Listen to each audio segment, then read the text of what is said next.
Yeah. No front number.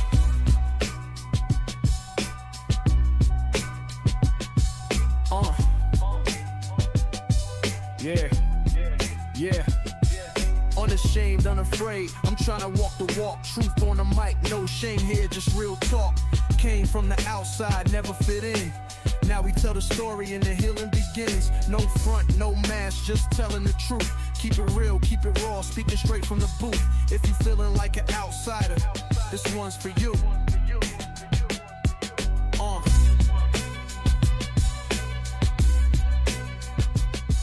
Yeah. Yeah. Welcome to another episode of Unashamed, Unafraid, unashamed of sexual addiction recovery, and unafraid of coming unto Christ for healing. If you're a first-timer and you're listening to this podcast for the first time, I wanted to take just a minute and explain what Unashamed, Unafraid is. Unashamed, Unafraid, very simply, is just an organization that is dedicated to taking the shame out of sexual addiction recovery. We have a podcast, we have a blog. We're working on an Unashamed, Unafraid guidebook right now. We will be running groups starting early to mid 2026. So if you're interested in running one of those, reach out to me, Sam at unashamedunafraid.com. We're really excited for everything that's coming. It's going to be a really exciting thing. So that's a little bit about us. Thank you for watching. Chris, would you add anything to that? Just excited to have some awesome guests here and just love what we do, just being unashamed of sexual addiction recovery and unafraid of coming unto Christ for healing. So that's what we do. Yeah, that's what we do. We've got Rick and Christine Dixon here today. I'll just share briefly what we know about you, and then you guys can fill in the gaps.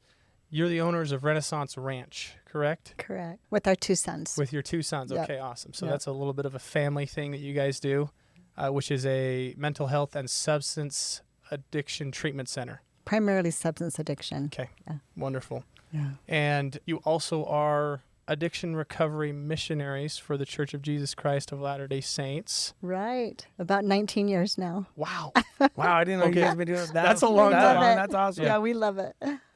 And you mentioned being a therapist as well. Yes. Okay. Marriage and family therapist. All right. And you're in your master's degree right now? I finished. Oh, you Yep. just finished? Yep. Okay. Yep. Wow, good for you. Yeah, so it's called an LMFT, right? Love it. Yeah. Love it. Yeah, it's good. Well, tell us more about you. What did I not catch there? I just mentioned that addiction for a lot of people is some dark times, very difficult. Yeah. What's happened with our family, our darkest days are now our greatest light to help others. From years of seeing our two older boys struggle in addiction, the drug scene, not knowing where they are, not knowing if they're going to live or not, not knowing if they're going to go to prison, not knowing if we're ever going to have a relationship anymore with them, many times in jail. And these dark times and our whole family just blown apart to now, as we look back 17, 18 years later, both of those boys are clean and sober from several different types of addictions. Awesome. And one of those boys, Tyson, and they've allowed us to use their names in any type of podcast or story because they want to get the word out as well. And we'll get Tyson on here. Yeah, Ty will later be too as on. well. He is a CEO of the Renaissance Ranch. His brother in crime, who was using together, Preston, is a COO. You'll want Preston too. Heck yeah. of the Love ranch. it. It's great. Both those guys Yeah. are powerful young men that are passionate about helping people in recovery. So, yeah. And what's neat about this, where I was going with that, so my wonderful wife, through all of this, the biggest thing that I've seen is the miracle of her. Yes, the two boys in recovery now, but I saw what she went through and it broke her. I would come home as they were in their addiction, and she was just in how can I say this, in the corner, emotionally bankrupt. Yeah. And it changed her. As she worked her recovery and worked through a lot of the things, I saw her come back better and more beautiful inside and out than ever. And in fact, at age 57, I think it was, she went back to school to become a marriage and family therapist, which she has done. And I'm just so proud of her. I can't stand Super it. cool. She is now Thank you, working through, for the most part, with couples who are struggling with addiction. And man, after almost 20 years of going through our own thing, and she's just fabulous. So I can't say enough about her. Proud of her. Well, we are so grateful to share really the message that recovery is so real. And with the treatment center, we offer a lot of family education groups open to the public, and just, almost 20 some odd years just running 12-step groups, and then purchasing the ranch about 10 years ago, and just having the privilege just to being with people struggling with addiction. And we love visiting the different centers. We have 10 centers now, so we love to go and visit the different centers. So are you only in Utah, or do you have other states? Good question, yeah. So we are in Idaho, Rupert area, Hayburn, Boise, St. George, and then here in Bluffdale was the mothership, right? Yeah. But it's been such a privilege just to see what God has done with our family is such a miracle. Like Rick said, I would say about 25 years ago, the boys, our family, 5 kids, we have 20 grandbabies today. Oh, yeah. I just had my first 2 months ago. So I got some work to do. It's the best. Yeah. Well, my kids have got work to do. Yeah. I don't have to do any work. That is the funnest time for sure. But, years ago, wondering if our family was even going to make it, it was probably no question about it. It's a hard thing on a family. It was a hard thing on the marriage. From a mother's perspective, I just remember praying my guts out, every day for those boys, and watching the progression of just, you can feel the energy of the sadness and the disconnect, and you can see them going down this path that you just, it leaves you in a place of fear, and then in comes all of the codependency, right? So that was my disease, was not knowing how to manage the unmanageability of addiction in our family. And I never knew that love could go so deep. It seemed like the more I saw the boys struggle, the more my love grew, which was such an aha moment for me, because I always thought that for me, my higher power is Heavenly Father and His Son, Jesus Christ. But I always felt like, if I was going to disappoint my God, my Father in heaven, that I was a bad person. There was so much shame and all of that growing up. And having addiction come into our family, we just learned that God doesn't get disappointed. The more He sees us suffer, the more love He has. And He's so available. Mm-hmm. And so way back in the day, we tell our family groups that we run right now, we run a family group on Wednesday nights, and we always say, we're here so that you don't make the mistakes that we made, years ago. We want to be there as a support. But it was a hard time for sure. Probably the deepest, darkest, hardest time, but yet the best time to bring us to Christ, to bring us to finding the 12 steps. So the church's 12-step addiction recovery program, no doubt, truly saved my family. It saved me, my marriage, my boys. It gives you a framework as you work through those steps. Right. I never knew how to have a personal connection with my higher power, right? Until I was introduced to the 12 steps. So that's a model that we see a lot of hope. Right? Sure. You made me think, Hannah, as you were sharing that, the real things that were happening when our boys were in addiction. I just want to try to really express what happened and what it did, because there's a lot of individuals that may listen to this that are not the quote-unquote addict, but they are suffering, they're struggling, they're losing hope, or they're wondering what to do. Is the relationship ever going to come back? Let me quickly tell you a little bit about our story. Yeah. When Preston and Ty were 19 and 21 years old, they had been using, and we didn't know, they'd been using several different things. It was alcohol, there's pornography issues, there was pills, OCs. What really got them, though, and took them down quick was heroin, opiate. And it was so bad that there was several times of jail time, etc. The problem, though, is that I felt it should be handled this way. I'm an A personality. I'm going to solve it. I'm going to control it. I'm going to fix it. I'm going to shame it. She's wholly different. That was my codependency issue. But with her, hers was more on a loving helicopter, as you talk about. Rescuing. And rescuing. Keep the peace.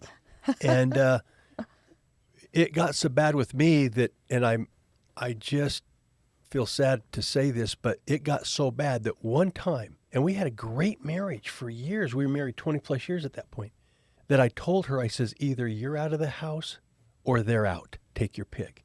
I can't believe I said that. But emotionally, I was broken. Emotionally, I'd had it. Right. Yeah. I was sick and tired of being sick and tired. I couldn't control it. And it was affecting the other 3 kids. We have 5 kids. And we were completely out of control. At the 3rd treatment center that we had Ty go to, it was this place called the Renaissance Ranch. And it was so powerful. That experience for him and for us, that's when we went to family class. And I learned a couple key things. Number 1, the core center of all addiction is shame. And that I was a shamer. I was shaming these boys thinking it would help them. And they just were emotionally bleeding when I was getting done. They just wanted to go use to numb out. What did that look like, Rick? Well, there would be times when I would shame, again, thinking that it was going to motivate them, but it was doing just the opposite, shaming like this. Why are you dressed like that? Why are you sleeping in until 10 in the morning? Are those the friends you want to stick around? Just trying to quote unquote motivate. But we know that shame is the core center of all addiction, and that an addict will use the drug of choice to numb out. It may be a substance. It may be pornography, sex addiction, behavioral, or substance. It works the same way on the brain. Right. They just want to numb out. And I didn't know that. As we got educated, as we went to classes and we did our own recovery, we learned, number 1, that the core center of addiction is shame and what that looks like. You can shame. I noticed that I could shame my boys just in looking at them and going. Because they can see the disappointment and they're like, yep, here we go. And for a father to do that to a son who's already in shame, they just feel that they're just worthless. The number 1 thing I learned that causes deep shame is emotional abandonment, where we don't talk about feelings. I remember one day I was in the kitchen with one of my boys and I was really upset about something he did the night before. And I was going to let him know that I'm still upset, right? So we're in the kitchen together, but I'm not present emotionally with him. Have you ever been with somebody, but you're not with them? And you feel it. That was most of my recovery. Yeah. Yeah. And that was, I was going to show him. So my back was against him, faced him, and he wasn't talking to me, and I'm not talking to him, and I'm kind of abrupt in that. We're in the same room, but we're a Grand Canyon apart. That emotional dishonesty just drives shame. And that makes someone that you're with, my son in this example, feeling just worthless. Just worthless. And he's already feeling bad. Yeah. And so that's why they say that in relationships too, like whether it's father-son or like familiar relationships and spousal relationships, like giving someone the silent treatment is one of the worst things that you can actually do. And that's what I was doing, And so we had to learn these things. Probably the biggest thing that I learned besides shame is that we needed to work our own recovery. I needed to work through not drugs, alcohol, pornography myself, but the emotional crap that I was dealing with. The not feeling. And, addiction is a feelings disease. We don't want to feel, so we'll just use the drug of choice to not feel. In our family, we didn't talk about feelings. We didn't share feelings. We didn't believe in feelings. In fact, it was kind of just the opposite. Why are you feeling that way? A person who grows up like that, who can't share feelings, they'll bottle it. Yeah. Because they don't feel safe. And feelings buried alive never die. They will come out later in the form of addiction, mental illness, etc. That's what was happening with I wouldn't let, if you will, and I didn't say this, I just didn't understand it, and this is what passes down through, your families, but I thought talking about or discussing feelings or sharing feelings, that's weakness. You're a Dixon, buck up. Come on, let's go. That I learned is absolutely the wrong way. And maybe, honey, you can give some commentary on that. She saw what was going on in the family, that something was wrong. We couldn't put our finger on it, but it was destroying destroying our families. Our boys wouldn't talk with us. They were numbing out through their drug of choice, and it was killing me because I couldn't control it. It's killing her because she was trying to enable and love them, and it was killing our relationship. Yeah. So what we learned is the number one thing we could do for our family members that were in addiction is to work our own recovery, work our own 12 steps. And people say, well, why? Well, in my opinion, the 12 steps for me is a practical application of the atonement of Jesus Christ to do for us what we cannot do for ourselves. There was things going on with me. I'm trying to solve inward problems with outward solutions, and I'm killing my boys. I needed to fix what was in here or get it fixed. And as I worked my 12 steps, really worked them, it freed me up from a lot of the stuff that was going on. It freed me up from the resentments, the anger against them and her. Because even if you hold on to those resentments and they find sobriety and they're living a life of recovery, you can still have all that resentment and your life will be hell. Mm-hmm. You know, we look at those who struggle with addiction, whether it's a chemical or behavioral. Yes, they need help. They need treatment.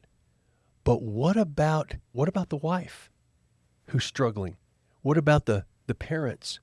They need help as well. Right. They're emotionally bankrupt, and they don't know how to deal with it. We call it the codependent crazies. They're asleep at night. They get up to go potty, and they can't go back to sleep. Their hearts are pounding. They're thinking, and they're horribleizing, and they're trying to figure this out. The fear is gripping them. Codependent crazies. The 12 steps for us helps us work through that. The codependent crazies. Yeah. I love that. Yeah, addiction, when addiction comes into a relationship, it's so complex. It brings up a lot of negative emotion for the partner, the spouse, or the parents, or the people involved. Your thoughts, feelings, and behaviors become super enmeshed with this person that you love deeply, you care deeply about. And there's so much, for me, there was so much fear. So much fear that my brain became like a hamster on a spinning wheel. I could not turn it off.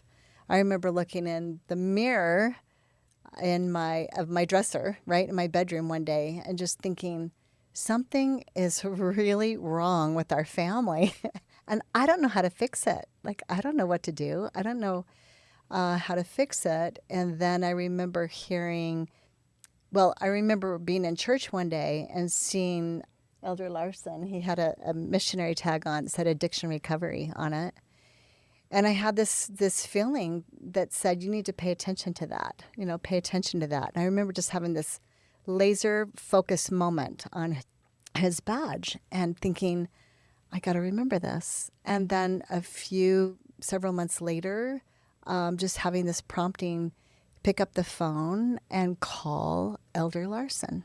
And at this time, our oldest son, his wife had called and said, I think that Preston is really, really struggling. And so anyway, I picked up the phone. And as soon as I picked up the phone, on the right side of my head, on the left side of my head, which is so weird to me, just this urgent, like, oh, you don't want to make this phone call. Everyone's going to know what a loser mom you are. Everyone's going to know that your family is dysfunctional. Like right. This just urgent, like just really, I don't know, just negative.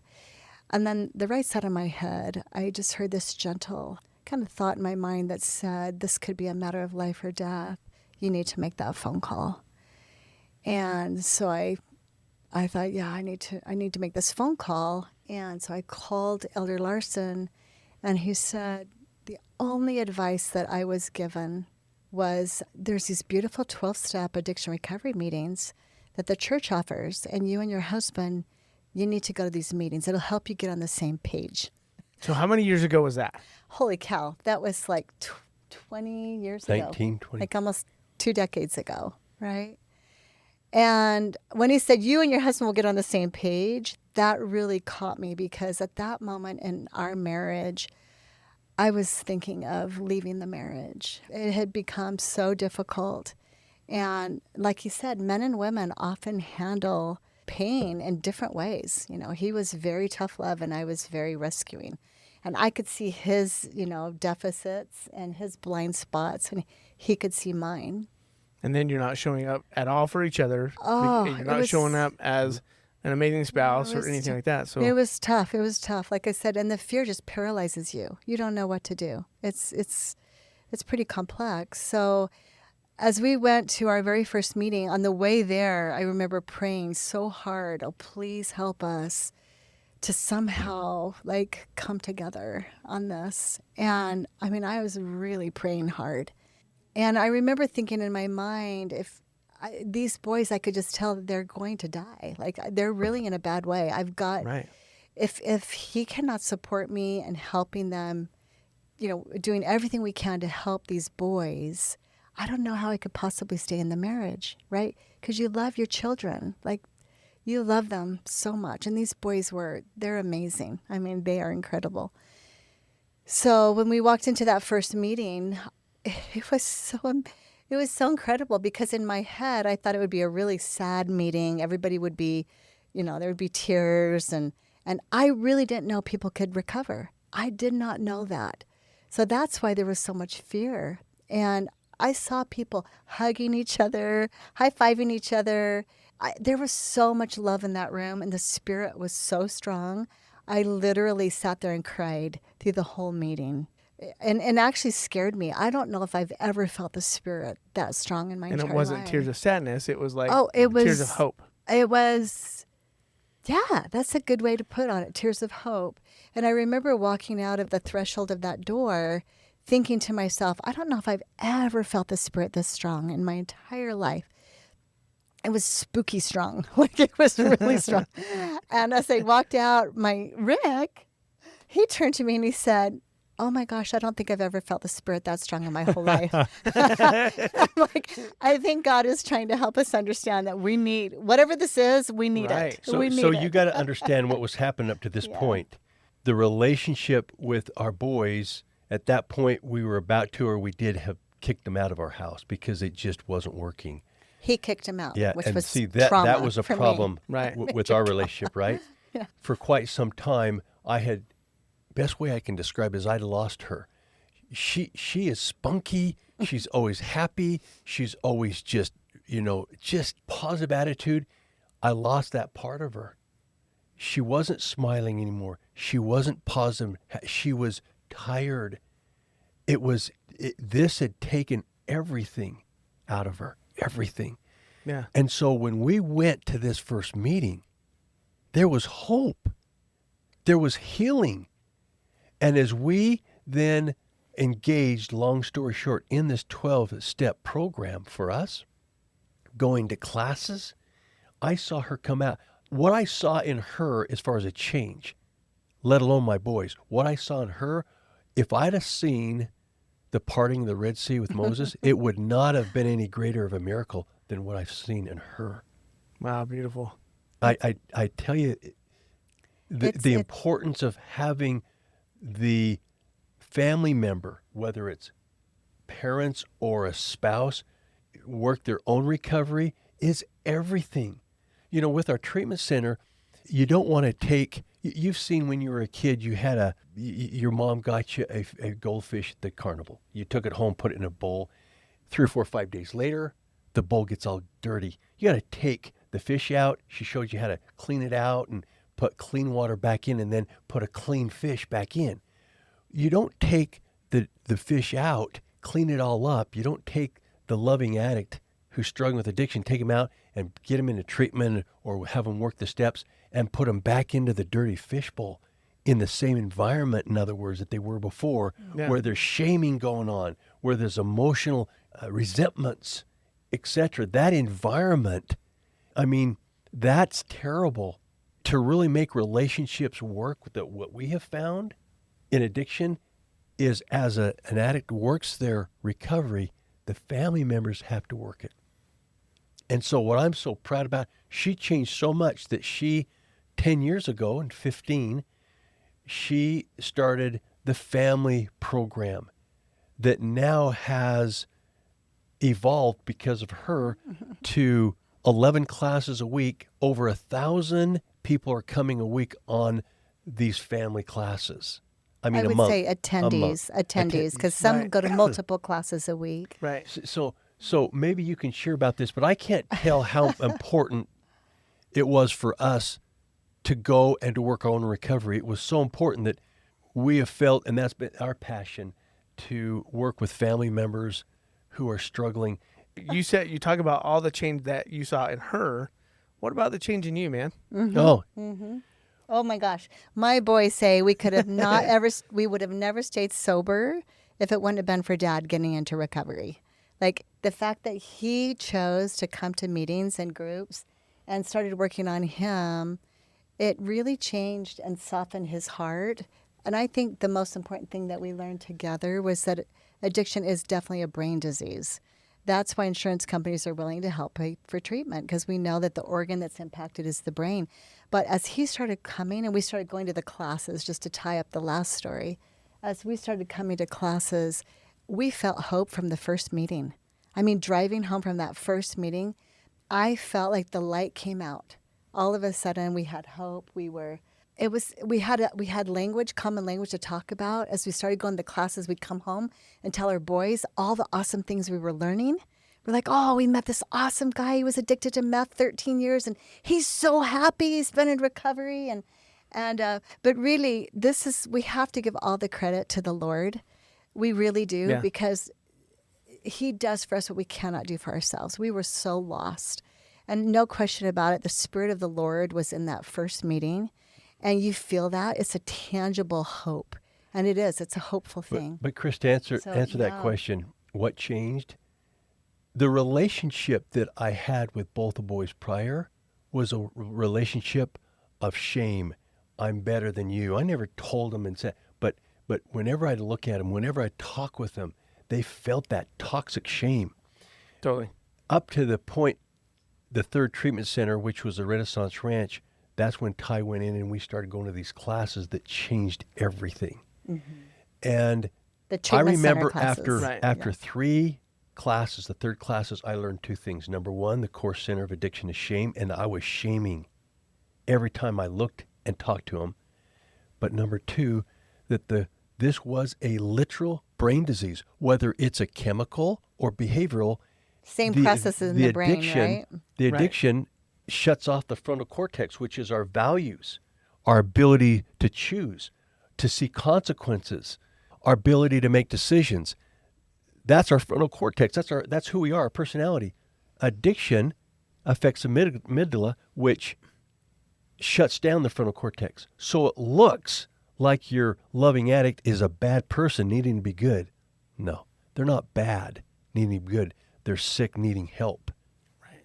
When I learned that, it just hit me. And I thought, I have got to change everything, how I'm communicating with them. Addiction as a brain disease, I can't say again, just stop your addiction. Addiction has the ability to take a person's will completely away, and I saw it. Now through treatment, they can get that back. I needed to validate that. So after the third meeting, they wouldn't let me talk to Ty prior to that because, it wasn't working well. After the third meeting, I says, can I talk with him and just share with him what I'm learning? You guys, I'll never forget, and this will answer your question. It was on the front lawn of the ranch. The sun was just coming down, and they allowed me to talk with him. And I said to him, oh, Ty, I am so sorry. I had no idea that this is a brain disease and it's taken your will away. I'm so sorry thinking that you could control it. I'm so sorry I didn't understand the core center that drives addiction is shame. And that's all I've been doing is shaming and shaming. Ty, I'm going to work my own recovery. I'm just amazed that you're even here fighting this Mount Everest battle. I'm going to work my recovery as you're working yours. You guys, that was the last time he used. 6 years later, we purchased the Renaissance Ranch because of the power and the change for us. Yeah. So change, that That's beautiful. changed everything in me to learn about what causes addiction, that it's a brain disease, and the shame, and that it's a feelings disease. An emotional, dishonest family, we learned, is fertile ground for addiction. And that a family needs to talk about feelings. They need to feel feelings. They need to validate. Kids need to feel safe to talk about their feelings. And that it's okay for a young boy to cry or an older boy to cry. Yeah. That's his feelings. That's my wife. I cry all the time. Yeah. That's so connecting. It's awesome. I cry all the time on here. I think Chris is one of the only people that cries more than me, actually. I have to share a little bit about Rick, though. Like, it was really cool as we started going to meetings back in, going to the LDS 12-step addiction recovery meetings program. It was incredible. We were asked to kind of help facilitate those, and we were in the jail and the prison for about 10 years. But he was really taking to heart in his recovery when he would learn things, and we were always encouraged to share with our family, like our other kids. They were our two oldest. We had 3 other children. We were always encouraged to share with our other children what we were learning. Once our son got to the ranch, we were going to the treatment center classes. Then we were learning tools and coping strategies, right? So, but as Rick healed in his recovery, being the father kind of the family, right? It just kind of trickled down throughout the whole system. And so the fact that he chose to take recovery to heart and really learn what he could learn and improve his mental, emotional, spiritual, relational well-being, the whole system, it helped everybody. It helped our marriage, helped everyone. So anyone listening to this today, like, there is so much healing and recovery. Like, the mantra now is everyone needs the 12 steps. not just the people with perhaps an addiction or mental health, but the codependency illness, like, was really validating. Remember when we started going to the family classes at the ranch? I remember Chris Groves. She was incredible. She held up her hands and said, in a family system with addiction, you have, all of us have our own, perhaps, addictions or character defects we're working on overcoming. We also have our relationship issues, like the codependency behaviors. She said, which do you think is the most difficult to heal? Right? Yeah. And we're sitting there, and I'm thinking, well, of course, addiction, like, that's the one you can see. She's like, it's codependency every time. And she said, in fact, people that have addiction, oftentimes the core is codependency, right? I mean, there's something in a relationship that is unacceptable or unhealthy, or there's a lot of pain there. And so you're trying to learn to manage that, right? That's why we did a 3-part series on codependency in here, talking about how codependency still shows up in our lives. Yeah. It takes a while. It takes a lot. And I'm still working on it. Like 20 years later, there's still something to learn. Every meeting I go to, every 12-step meeting we go to, and we always learn something profound. That's so something helpful. you just made me think about, honey, is this idea of trust. See, where I was, I can't speak for you, where I was as far as trust, there was none. Right. Because of all the things that had happened.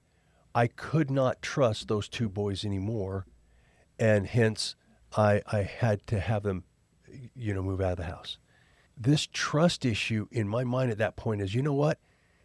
I can't have a relationship with them anymore. I can't trust them. I just they're gone. I've got to make sure with these other 3 kids, I make sure that I help them and nurture them. This trust will never come back. That's what my feelings were. That's where I was in my heart and head. What I learned, though, is with recovery is that can all come back. Totally. And I look now with our 2 boys, we're in business with them. They're owners in the Renaissance Ranch. I trust them with the checkbook. I trust them with everything. Now, that's addiction, they've been clean 17 years. It did not take very long. I mean, it took months for me to build up trust enough, and it was incremental. But if there's anybody that's looking at a spouse or a loving addict in their life, and they're saying, I will never trust them again, I just want to validate you. I've been there. Yeah. But you know what? As you personally engage in recovery, and as your loving addict proves himself, and they engage and work through their recovery, that trust and love can come back stronger so and much better stronger. than ever. It's so much better. Totally. Because trust is a relational status between you and other people where you're seeing patterns of consistency, predictability, and honesty. Over time. And so when those things start to come back and they start to show up, it's like, oh, we're starting to build some trust again because I'm starting to see all these things coming back. Yeah. I'm seeing honesty and predictability and consistency over and over again. And that builds that Well trust. said. It's such a beautiful thing to know that we can all grow, and we can learn to forgive, and we can learn so much in our hardest, darkest times. No question about it. Yeah. So as we're closing this up, I just wanted to ask, for someone who's out there listening to this, trying to figure out how to emulate this type of a recovery from a family member standpoint. Yeah. Good question. What would be some of the things that you would recommend as far as rebuilding trust and stepping into recovery? Yeah, good question. Thank you for asking that. So that's why we are so passionate about helping the whole family system, right? The National Institute of Drug Abuse did a nationwide study with people in treatment and found that if they have at least one person that can be involved in that recovery process, it increases the likelihood of them finding long-term sobriety, which they defined as over 1 year, by 78%. So we know the best thing we can do for our clients is to help the family members to become educated, just like what happened for us, right? So we offer family classes. We've opened up 11 classes that are free to the public. We have an app. If you go to the Google App Store on your phone and put in RR Family Program, then it's a light blue family program. Up will come all of our classes. We have over 100 resources on there. The best movies, podcasts, all of our workbooks are free on there. We're a faith-based treatment center. Our workbooks are Healing Through Christ. We use a addiction format workbook and then one for the family members. This is the one for the family members. It's beautiful. And in our classes, we actually do the 12 steps. So the family members are learning the same 12 steps as our clients, but we pair that with education.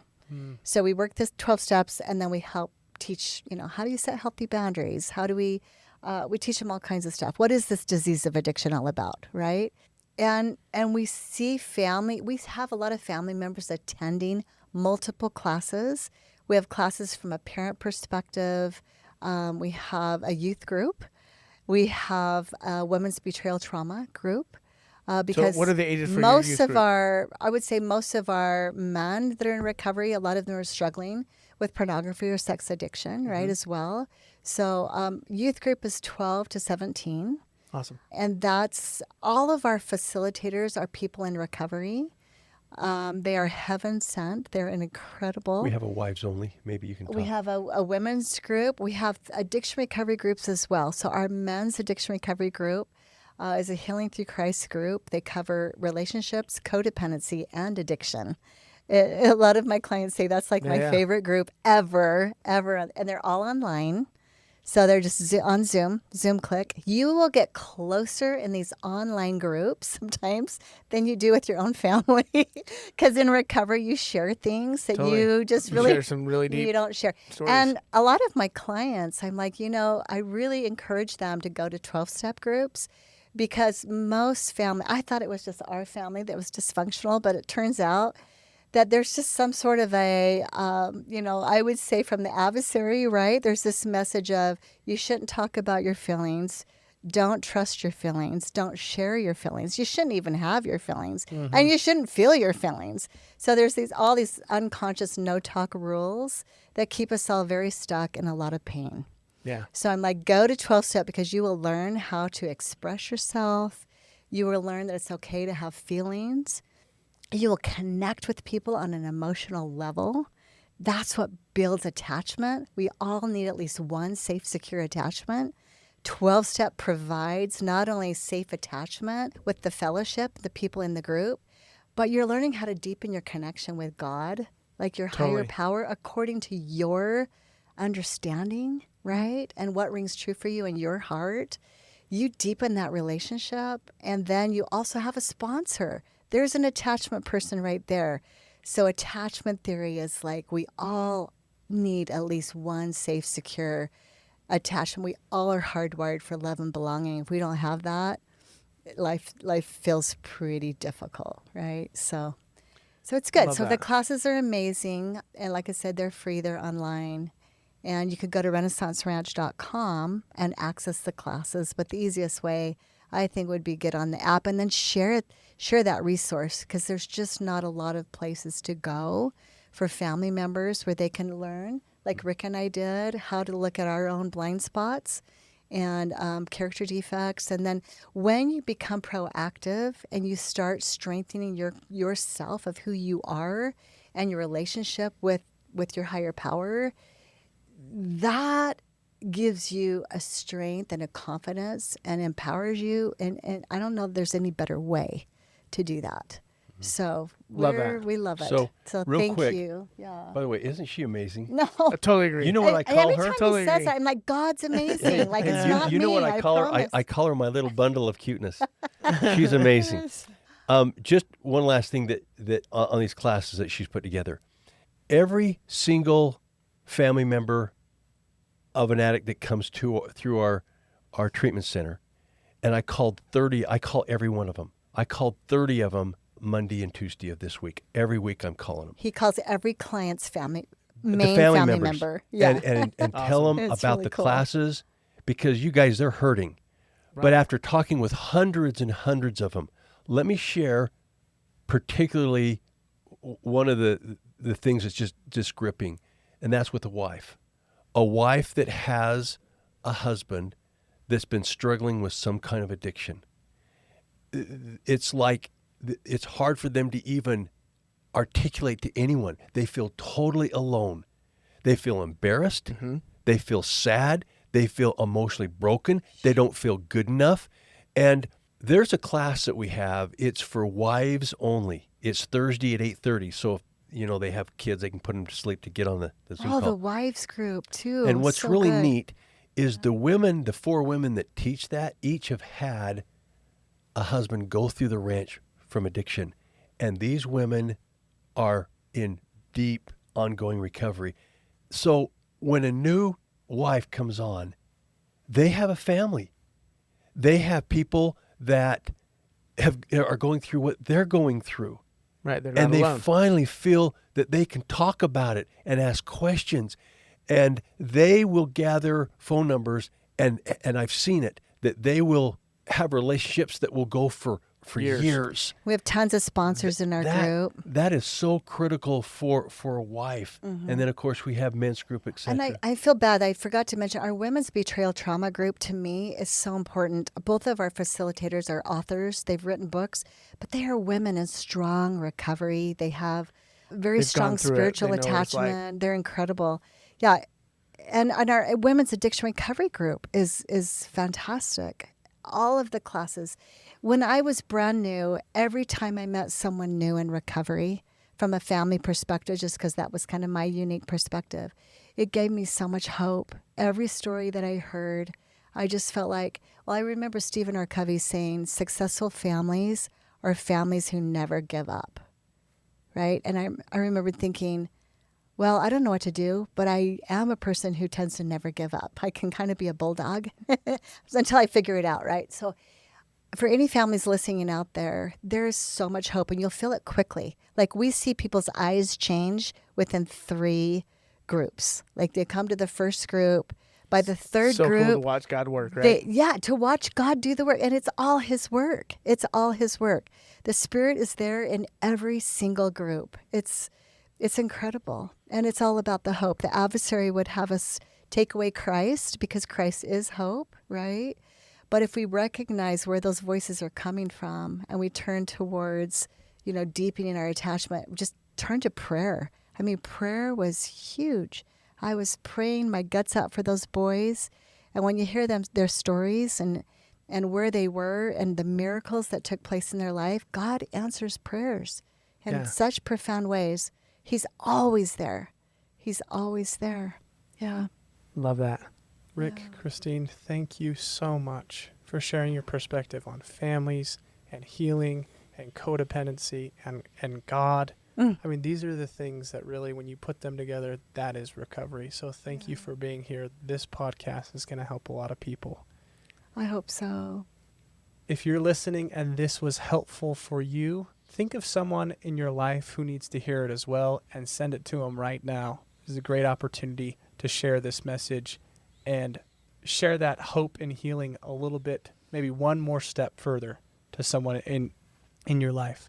If you'd like to get involved with the Unashamed, Unafraid movement, you can go to unashamedunafraid.com/donate and become an outsider to make a monthly donation. You can find us on social media at Unashamed, Unafraid. And until next time, continue to live unashamed. Yeah.